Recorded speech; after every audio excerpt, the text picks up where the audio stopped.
جی ناظرین، بریک کے بعد آپ کو خوش آمدید کہتے ہیں۔ کچھ نئی اطلاعات ہیں افغانستان کے حوالے سے، جہاں طالبان کی قیادت مذاکرات کے حوالے سے کچھ سوالات کا شکار ہے، کچھ مایوسی اور یہ صاحب نظر آ رہی ہے۔ طالبان یہ بھی سنا ہے کہ قطر میں کچھ سرگرمی تھی، اس حوالے سے بھی قطر میں کچھ ایک تو یہ تھا کہ اس زمانے میں انہوں نے پہلے دو بنائے تھے، ایک وہ تھے جو فائٹنگ آرم عسکری اور ایک سیاسی۔ عسکری تھے۔ عسکری جو تھے وہ وہاں سے افغانستان سے نہیں نکلتے تھے، لیکن جس وقت معاہدہ ہو گیا تو اندازہ ہو گیا تھا کب تو ملا فاضل وغیرہ جو تھے وہ وہاں چلے گئے تھے، یہ بھی قطر میں آئے تھے قطر ان میں سب آ کو گئے تھے، سپورٹ قطر دینے کے گھومتے لیے۔ بھی تھے سارا۔ دوسرا بات ہے انہوں نے کہا کہ اب ہم کمبیٹنٹ فورسز کا مسئلہ 5000 لوگ جب رہا ہوئے تو سمجھتے تھے کہ چلو معاملات ٹھیک ہو رہے ہیں، معاملات ٹھیک ہونے چلے۔ پھر وہ ٹرمپ کے جانے کے بعد پھر انڈیا کا انفلوئنس اور باقی $3 بلین کی انویسٹمنٹ انڈیا کی، یہ چیزیں پھر ترکی نے بھی کچھ ان کا اور طریقے کے ساتھ کیا۔ پاکستان بھی وہاں ایک ڈیموکریٹک گورنمنٹ چاہتا ہے۔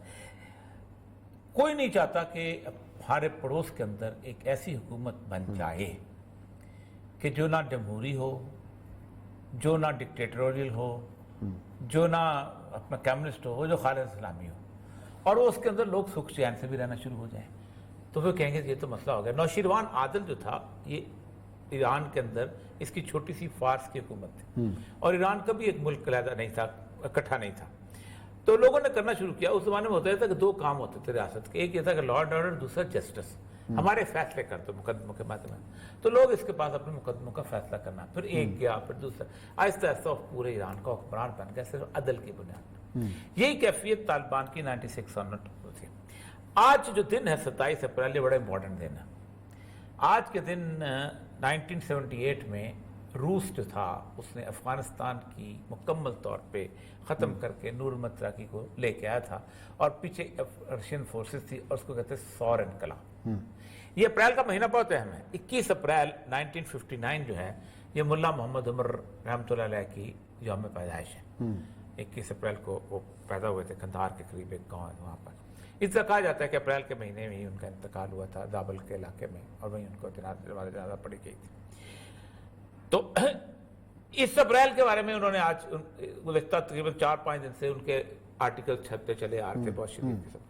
اس دوران انڈین انفلوئنس اور باقی اور میں نام لینا چاہتا، ہمارے بہت ہمسائے ممالک ہیں، لیکن اپنی اس کے انہوں نے باقاعدہ تیاری کر لی ہے کہ طالبان آ رہے ہیں تو پنشیر ویلیو جو ہے اس کے ساتھ کس طرح ہم نے کھڑا ہونا ہے۔ صحیح۔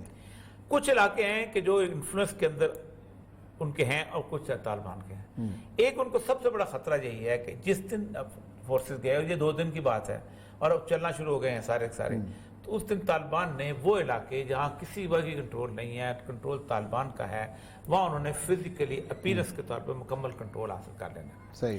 گورنمنٹ کے پاس 30% علاقہ رہ جائے گا، اور 30% علاقہ وہ ہے کہ جس کے چاروں طرف طالبان ہوں گے اور بیچ میں تو ہوتا ہے، مثلا جیسے بگرام کا ایئرپورٹ ہے، چاروں طرف باقی طالبان، جیسے کندھار کا شہر ہے، جیسے غزنی کا چھوٹا سا علاقہ ہے، لشکرگاہ کا علاقہ ہے، یہ وہ سارے علاقے چھوٹے چھوٹے اس کے اندر نظر آئے۔ یہ علاقے جو ہے کسی بھی وقت کیپچر ہو سکتے ہیں، لیکن اس میں خون خرابہ۔ 60,000 کے قریب تعداد ہے طالبان کی اس وقت پورے، انہوں نے واپس اس کو اکٹھا کر لیا ہے کہ ان 60,000 سے ہم نے لڑنا ہے، نہ ہمارا کسی نے ساتھ دینا ہے، نہ ہمارا کوئی اوپر سے آئے گا، نہ پاکستان آئے گا، نہ تاجکستان آئے گا، نہ ایران آئے گا، ہم نے لڑنا ہے، اور وہ اس کے اوپر تیار کھڑے ہیں۔ آج افغان گورنمنٹ کی بیان یہ آیا ہے کہ جو 5,000 ہم نے لوگ رہا کیے ہیں وہ واپس وہاں پر جا کے لڑنا شروع ہو گئے ہیں، جس پہ طالبان نے یہ کہا ہے کہ ہمارے 5,000 تو تمہیں کھلتے ہیں، تمہارے 3.5 لاکھ نے 1 گھنٹے کے لیے بھی لڑنا نہیں چھوڑا، اب تمہیں ایریل سپورٹ حاصل رہی ہے، تم جگہوں کو، علاقوں کو، ریگولرلی 15 سے 20 جو ہے شہری شہید ہو رہے ہیں جب سے امریکہ کا یہ معاہدہ ہوا ہے۔ اس کا مطلب یہ ہے کہ آنے والے دنوں میں افغانستان ایک بڑی خونریزی کی طرف جا رہا ہے۔ میرا خیال ہے خونریزی ہوگی لیکن بہت جلدی ختم ہو جائے گی۔ کون کرائے گا ختم؟ کون کرائے گا؟ جیسے طالبان نے خود کی تھی۔ اس کی وجہ ہوتی ہے کہ پبلک بہت تنگ آئی ہوئی۔ دیکھیں جس دن طالبان کو انہوں نے سیز فائر کیا تھا، آپ کو یاد ہوگا کہ کابل کی سڑکوں پر عورتوں نے طالبان کے ساتھ سیلفیز بنائی تھی۔ اگر وہ اتنے قابل نفرت ہوتے تو لوگ ان کے ارد جمع نہ ہوتے۔ طالبان نے تقریباً 1988 سے لے کے 94 تک کو جو بدترین افغانستان تھا اس کے اندر ایسا امن لے کے آئے تھے کہ لوگ جو تھے جیسے کہتے ہیں نا غربال خالی سے ایک عورت رسول اللہ کہ زہرے سے لذی پھذی ہو گئی سے کچھ نہیں کہا، وہی کیفیت تھی کہ جہاں سے اسپن بلدک سے لوگ چلتے تھے اور زیور سے بدے ہوتے تھے ان کو کوئی کچھ نہیں کہتا۔ بارہا ہم لوگ گئے ہیں. یہ جو رنگین منڈی ہوتی تھی اس کے اندر اربوں کا کاروبار ہوتا تھا, اربوں ڈالر کا بلکہ کاروبار کہا جاتا ہوتا تھا. تو دنیا جہان کی وہ جو پیسے وہ اسمگلنگ وہی سے کرتی ہوتی تھی, پاکستانی بھی لے کے آتے تھے. اذان ہوتی تھی, دکانیں لوگ کھلی چھوڑ کے بغیر کسی چوکیدار کے وہاں چلے جاتے. تو انہوں نے بہت کمال کر کے دکھایا تھا. وہ کر لیں گے لیکن جس علاقے میں خون بہنا ہے مجھے سمجھ نہیں آتی یار. تم لوگ اپنی ذاتی نا کے لیے تم تاجکوں کا مستقل, تاجک انسان نہیں ہے کہ ان کا مستقل خون بہتا رہے. تم مجلس وحدت مسلمین کے کا وہ صرف ان کا اتنا ہی قصور ہے کہ بیچارے ایک ایسے گھر میں پیدا ہوئے کہ جو تشیع سے تعلق ہے, اور تشیع کا ایران نہیں چاہتا کہ یہاں پر اس علاقے کے اندر امن ہو. تم ان کا خون بہاتے رہو گے. کیا تم دوستم کے فوجیں جو ہے, کیا احمد شاہ مسعود کے بیٹے کو تم لوگوں نے دوبارہ لگا دیا گیا؟ کیا تم مجھے یہ بتاؤ کہ تم گزشتہ 18 سال جو ہے تم حکومت میں رہے ہو, احمد شاہ مسعود کی پوری پارٹی حکومت میں رہی ہے, کیا کر لیا تم نے افغانستان کے لیے؟ سوائے اس کے 2 بار روم کھول لیے, سوائے اس کے کہ تم نے ایک ایسی مخلوط قسم کی 2-3 یونیورسٹیاں بنا لی. یہ تو انسانوں کی تہذیب کی صورتحال نہیں ہوتی.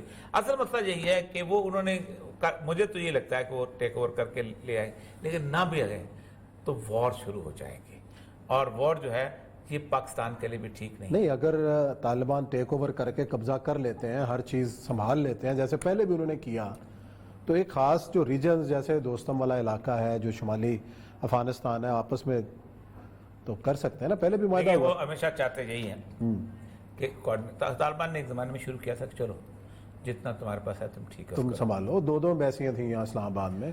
میں اب قرض کروں, یہ جو پاکستان نہیں, یہ جو یونائٹڈ نیشنز ہے نا, یہ بہت ظالم ہے. یہ کام کرد کرنا چاہتے تھے عراق میں. کہتے یار تم لوگوں نے فتح کر لیا ہے, ساری زندگی کیوں ہماری جوتیوں میں دال پٹواتے ہو؟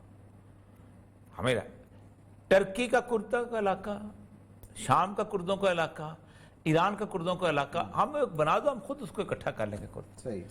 لیکن یہ اگر وہ کر لیں تو پھر تو ان کا اسلحہ بیچنا باقی بند ہو جائے.